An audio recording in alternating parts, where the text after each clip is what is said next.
आज हम लोग इस क्लास में क्लास 10th का द्विघात समीकरण का कुछ सवाल देखेंगे। तो पहला सवाल है आपका x² + 7x + 10 के शून्यक ज्ञात करना है और शून्यक तथा गुणांक के बीच जो संबंध होता है उसको जांच करना है वो सही है गलत है। तो पहले हम लोग जानते हैं कि द्विघात समीकरण कहते हैं किसे हैं, उसके बाद उसके शून्यक क्या होता है और उसके शून्यक के बीच संबंध क्या होता है, इस चीज़ के बारे में पहले हम लोग जानते हैं। तो एक ऐसा इक्वेशन जो इस फॉर्म में हो,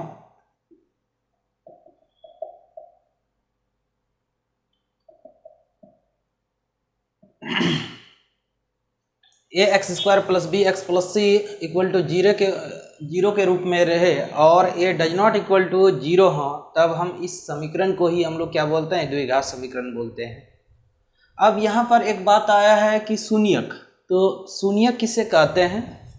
तो किसी भी समीकरण में x का मान जो हम लोग प्राप्त करते हैं सॉल्व करके, उस वैल्यू को ये हम लोग क्या बोलते हैं, शून्यक बोलते हैं। तो x के वे सब मान जो दिए गए समीकरण को संतुष्ट करे उसी को हम लोग क्या बोलेंगे, उसका शून्यक बोलेंगे। तो अगर मान लेते हैं कि इसका दो शून्यक अल्फा और बीटा है, इसका शून्यक मान के क्या चल रहे हैं, अल्फा और बीटा, दो शून्यक कंसीडर कर लिए, मान लिए। अब x² का गुणांक a है, x का गुणांक b है और कांस्टेंट टर्म c है और इसका दो शून्यक मान के चले अल्फा बीटा। तब हम लोगों को ज्ञात करना है कि alpha beta a b c में क्या संबंध होता है। फिर से हम जिक्र कर देते हैं, ax² + bx + c = 0, a does not equal to 0, तो इसको हम लोग क्या बोलते हैं, द्विघात समीकरण। इसको क्या बोला जाता है, द्विघात समीकरण।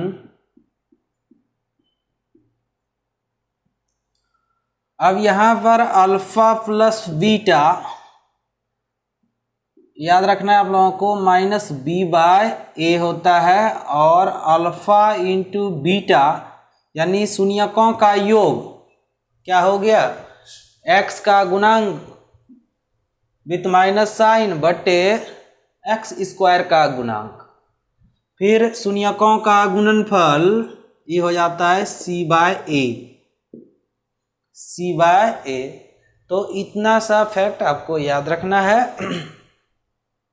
ax² + bx + c = 0, a does not equal to 0 हो, क्योंकि अगर a का मान 0 के बराबर हो जाएगा तो द्विघात समीकरण रहेगा ही नहीं। और दो शून्यक मान के चले अल्फा और बीटा, तब अल्फा प्लस बीटा बराबर कितना हो जाएगा, -b/a, और अल्फा इंटू बीटा बराबर कितना हो जाएगा, c/a। ई फैक्ट को अभी याद रखना है, क्लास 10th स्टैंडर्ड में इतना ही याद रखना है। अब कैसे होता है वो बात की बात है। तो यहाँ पर आपका जो दिया हुआ है x² + 7x + 10 = 0, तो यहाँ से x का मान निकालने का हम लोग प्रयत्न करते हैं कि x का मान कैसे निकलेगा। तो देखिए, शुरू और अंत वाला को क्लास 9th में भी सिखाए थे ये बात को, इसको फैक्टराइज कर लेते हैं। इसको ऐसे लिख सकते हैं, 2x + 5x + 10 = 0। देखिए 2x + 5x जोड़ेंगे तो 7x होगा, ये दोनों को गुना करेंगे तो 10x², और शुरू और अंत वाले को भी गुना करेंगे तो 10x²। ये चीज़ क्लास 10th में भी सिखाए थे। अब यहाँ पर कॉमन ले लीजिए x, तो ये हो जाएगा x + 2, 5 कॉमन ले लीजिए तो x + 2 = 0, फिर x + 2 कॉमन ले लीजिए तो इसके पास x बच जाएगा, इसके पास 5 बच जाएगा। तो इसी प्रकार अब यहाँ पर दो फैक्टर आ गया, पहला फैक्टर x + 2, दूसरा फैक्टर x + 5 = कितना है, 0। या तो पहला फैक्टर 0 होगा या दूसरा फैक्टर 0 होगा। तो x + 2 = 0 और x + 5 = कितना, 0। तो x plus 2 equal to 0, that is x equal to हम लोग कितना -2 और x equal to -5। x equal to कितना -2 हो गया और x इक्वल टू कितना -5। तो इसी को बोलते हैं अल्फा, अल्फा का मान -2 और इसको बोलते हैं बीटा, इसका मान -5। यानी x का जो मान आया उसी को हम लोग क्या बोलते हैं अल्फा और बीटा। तो अल्फा इक्वल टू -2 और बीटा इक्वल टू -5 हो गया। अब हम लोगों को जांच करना है इस फैक्ट को। ये तो शून्य ज्ञात कर ली,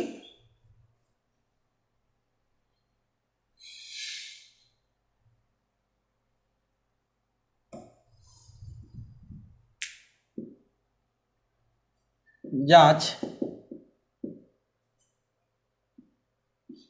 alpha plus beta -2 plus -5 equal to -7।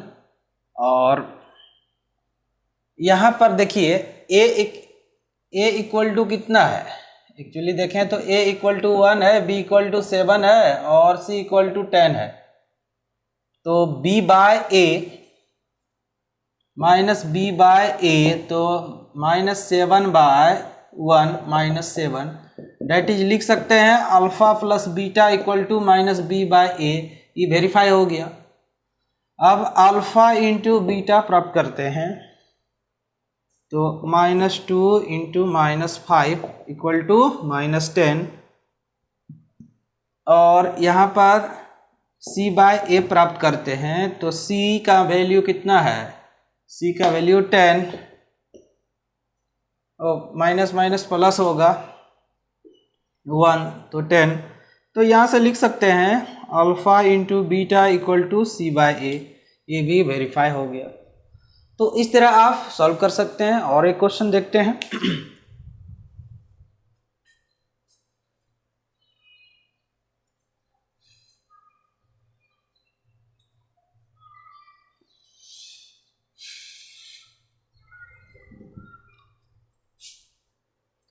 जैसे यहाँ पर चेंज कर दें, क्वेश्चन वही रहेगा, x² - 3 के शून्य ज्ञात करें और उनके शून्यकों तथा गुणांकों के बीच संबंध की सत्यता की जांच करें। ऐसा अगर क्वेश्चन रहे तो हम लोग इसे सॉल्व करेंगे। फिर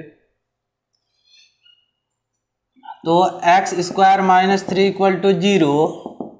देखिए एक फार्मूला आप लोग जानते हैं, वैसे तो डायरेक्ट भी बना सकते हैं। a² - b² का फार्मूला हो जाता है a - b into a plus b, ऐसा फार्मूला होता है। तो यहाँ पर x माइनस, देखिए इसको √3 का होल स्क्वायर लिखा जा सकता है, तो ये हो जाएगा x माइनस √3 और x प्लस √3। डायरेक्ट फार्मूला पे सेट कर दिए इसको। तो x माइनस √3 इक्वल टू 0 और x प्लस √3 इक्वल टू 0। तो ये हो जाएगा x माइनस, तो x का मान यहाँ से हो जाएगा √3, इधर माइनस है तो इस साइड आके प्लस में होगा, और इधर प्लस है तो माइनस। तो यूँ कहें तो अल्फ़ा इक्वल टू √3 और बीटा इक्वल टू -√3। किसी को मान सकते हैं, इसको भी अल्फ़ा मान सकते हैं, इसको भी बीटा मान सकते हैं, कोई फर्क नहीं पड़ने वाला। एक्चुअली अल्फा और बीटा क्या है, एक्स का मान ही है। हाँ, तो यहाँ पर अब जांच करते हैं, और साथ ही साथ अगर इसको स्टैंडर्ड फॉर्म में लिखते x² माइनस या प्लस 0x - 3 इक्वल टू 0, तब ना स्टैंडर्ड फॉर्म होता। तो यहाँ अगर देखें तो a का मान, एक्चुअली a क्या होता है, कोफिशिएंट ऑफ x², यानी x² का गुणांक 1 है, b क्या है, x का गुणांक, और c कांस्टेंट टर्म है -3, यही होगा। तो जांच कीजिए, अल्फा प्लस बीटा √3 माइनस √3, तो ये हो जाएगा 0। और साथ ही साथ अगर देखें, इसको मिटा ही देते हैं, बी बाय ए, तो बी बाय ए जो हो जाएगा आपका, बी का वैल्यू कितना 0 बाय 1 तो 0, तो alpha plus beta equal to B by A प्राप्त हो गया, क्योंकि अल्फा प्लस बीटा का वैल्यू कितना है 0 है और बी बाय ए का भी वैल्यू कितना प्राप्त किए 0। तो पहला जो रिलेशन है वो तो सही निकला। अब देखते हैं अल्फा इंटू बीटा, तो ये हो जाएगा √3 इंटू -√3, तो फाइनली 3 होगा। एंड सी बाय ए, सी का वैल्यू -3, इसका वैल्यू -1, तो यहाँ से भी देख रहे हैं अल्फा इंटू बीटा बराबर कितना सी बाय ए, ये भी वेरीफाई हो गया, हेंस वेरीफाइड। तो ऐसे आप इसको सॉल्व कर सकते हैं। नेक्स्ट देखते हैं हम लोग, नेक्स्ट क्वेश्चन। नेक्स्ट क्वेश्चन है आपका, एक द्विघात बहुपद ज्ञात करें जिसके शून्यकों का योग तथा गुणनफल क्रमशः -3 और 2 है। तो इसको सॉल्व कैसे करते हैं देखिए,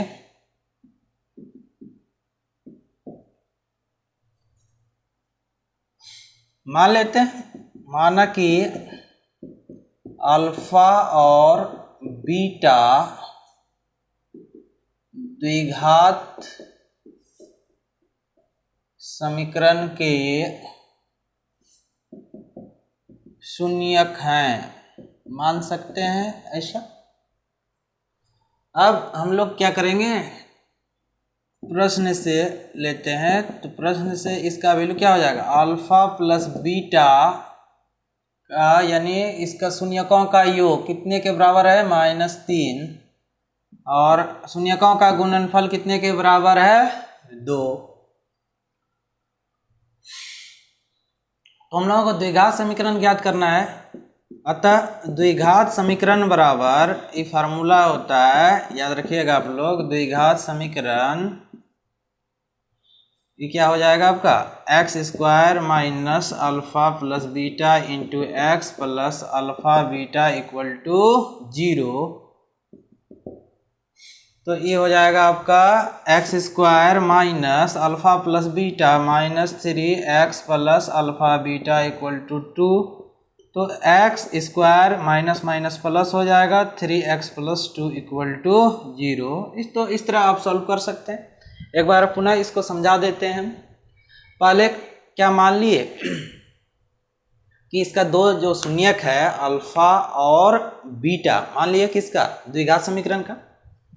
तो प्रश्न से क्या बोल रहा है, यानी प्रश्न कहा क्या रहा है कि इनका जो योग है, किनका, शून्यक का योग ये कितने के बराबर है, -3 के बराबर है, और इसका जो गुणनफल है वो कितने के बराबर है, 2 के बराबर है। और ये जो फार्मूला याद रखिएगा आप लोग, द्विघात समीकरण जब अल्फा और बीटा डायरेक्ट दिया रहे तो x² इक्वल टू क्या हो, x² minus alpha plus beta into x plus alpha beta equal to 0, यही हो जाता है द्विघात समीकरण का फार्मूला का सूत्र।